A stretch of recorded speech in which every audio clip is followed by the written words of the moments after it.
인생 가운데 여호와 하나님이 세워두신 여호와 이레는 여호와의 복병으로 나타날 겁니다. 나는 기대도 한 적이 없어요. 그렇게 될 거라고 꿈에도 꿔본 적이 없어요. 그런데 그렇게 되어졌어요. 이게 바로 다 여호와의 복병인 겁니다. 가만히 떠올려 보십시오. 여러분의 인생 가운데 여호와의 복병을 분명히 만났을 겁니다. 그때는 내가 일이 풀리려니까 잘 풀렸지, 운이 좋아서 그랬을지 몰라도 곰곰이 되돌아보세요. 하나님이 역사하신 거예요. 될 일이 아니었어요. 하나님이 신비하게 역사하셔서 그 일이 그렇게 풀려진 거예요. 그렇다면 앞으로도 그렇습니다. 지금 내가 정말 앞이 캄캄하고 두려운 일이 많아도 나는 이미 인생의 마지막 페이지는 결정이 나 있고, 그 다음에 현실 속에서의 어떤 어려움, 어떤 연합군이 힘을 모아서 나를 넘어뜨릴 것처럼 쳐들어온다 할지라도 이것 때문에 내가 넘어질 일은 없다는 거예요. 우리는 이미 이긴 싸움을 싸우고 있거든요. 우리 하나님께서 여러분 한 사람을 위하여 놀라운 길을 준비하고 계신다는 사실을 기억하시기 바랍니다. 누구를 통해서 역사하실지 모르는 거예요. 어떤 상황을 어떻게 바꿔놓으시면서 기적을 베푸실지 모르는 거예요. 그러나 분명한 것은 하나님에게 방법이 있어요. 1986년도에 우리나라에서 최초로 에베레스트 등정에 성공한 사람이 허영호라고 하는 사람입니다. 이 허영호 대장이 저 8,800m가 넘는 에베레스트 정상에 올라갈 때 산소 마스크를 끼고 올라갑니다. 그러니까 그 해발 고도가 너무 높으니까 한 걸음 한 걸음 딛고 올라서는 게 그렇게 숨이 차고 힘들 수밖에 없다는 거예요. 그런데 그 순찬 걸음을 걸어 올라가는데 몇 번이고 이제 마지막 베이스 캠프까지 올라가서 정상 정복을 몇 번이고 시도를 하는데 자꾸 날씨가 협조를 안 하고 뭐가 안 되고 이래가지고 뭐 몇 번이나 정상 정복을 시도하다가 실패를 하고 다시 내려오고 했어요. 그런데 산소통에 산소가 똑 떨어진 거예요. 숨을 쉴 수가 없으면 정상에 올라갈 수가 없는 겁니다. 포기하고 내려올 지경이었어요. 근데 이 사람이 이 에베레스트 등정을 하러 간다고 할 때 목사님을 찾아갔대요. 목사님을 찾아가서 목사님, 제가 에베레스트 세계 최고봉을 올라가려고 하는데 저를 위해서 기도해 주십시오. 목사님이 기도해 주셨대요. 그리고 말씀을 주셨대요. 어떤 말씀을 주셨을까요? 등산하러 올라가는 사람한테 주신 말씀이 어떤 말씀이었는가 하면, 내가 산을 향하여 눈을 들리라. 나의 도움이 어디서 올꼬? 나의 도움이 천지를 지으신 여호와에게서로다. 그 말씀 주셨대요.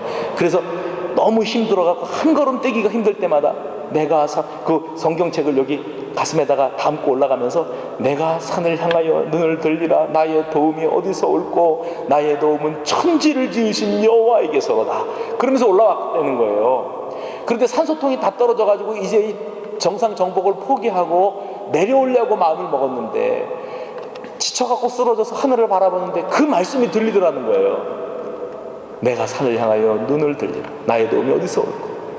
나의 도움이 천지를 지으신 여호와에게서 오리라. 그 말씀이 귀에 쟁쟁하게 들려지는 순간에 어디서 번쩍하더래요. 싫어합니다.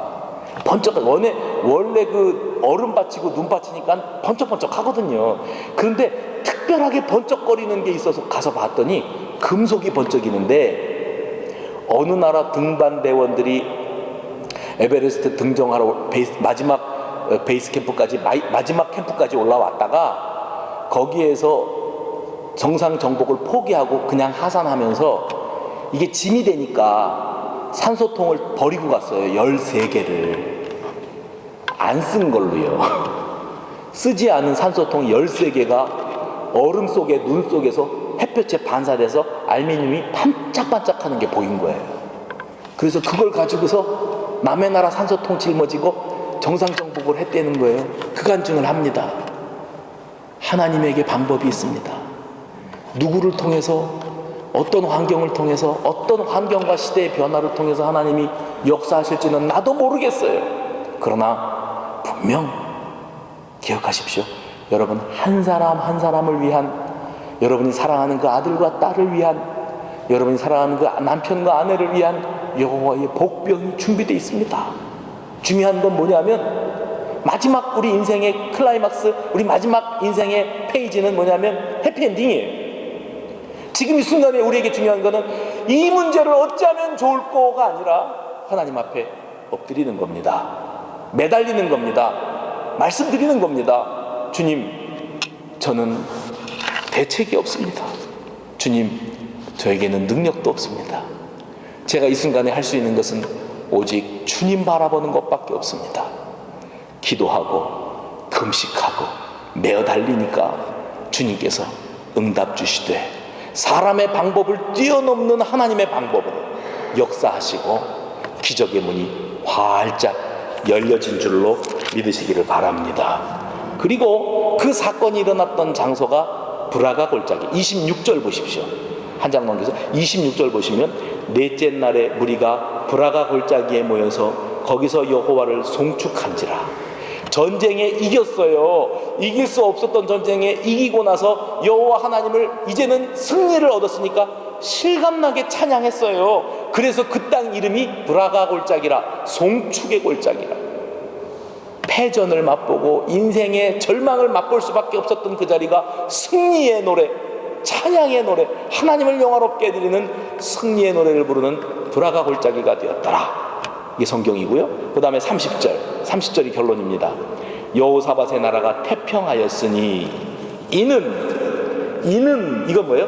왜냐하면 여호사밧의 나라가 태평할 수 있었던 이유는 그의 하나님이 사방에서 그들에게 평강을 주셨습니다. 하나님이 주셔야 된다니까요. 하나님이 주시지 않으면 안 된다니까요. 오늘 저와 여러분에게 주시는 아버지의 음성으로 이 말씀을 받으실 수 있기를 바랍니다. 너는 어느 곳에 있든지 주를 향하며 주만 바라볼지라. 수원에 있든지, 저는 수원에서 왔잖아요. 수원에 있든지 서울에 있든지 베를린에 있든지 독일에 살든지 한국 땅에 살든지 그건 중요한 게 아니에요. 하나님이 함께 하시면 거기서 이기게 되어 있습니다. 여러분은 승리하신 분들이십니다. 할렐루야. 이겨놓고 싸우는 겁니다. 걱정하지 마십시오. 겨울이 가면 봄이 올 겁니다. 어둠이 지나면 광명한 새날이 밝아올 겁니다.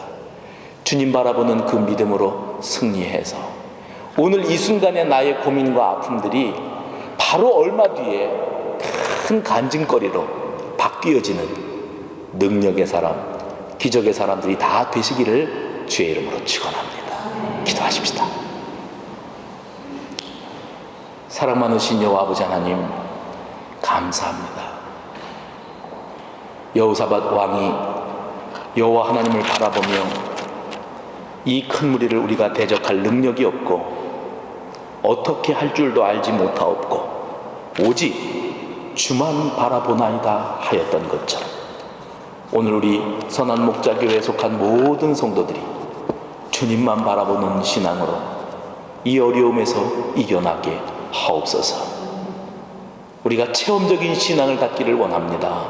주님의 신비한 역사, 예비하신 여호와의 복병이 우리 각자를 위하여 준비된 줄로 믿사오니 앞으로도 주님만 바라보며 주님 의지하며 승리의 확신을 가지고 담대하게 찬양하며 감사하며 이 믿음의 길을 걸어갈 수 있도록 도와주시옵소서.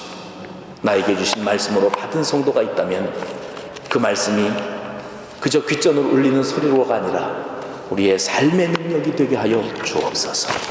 예수님의 이름으로 기도하옵나이다. 아멘.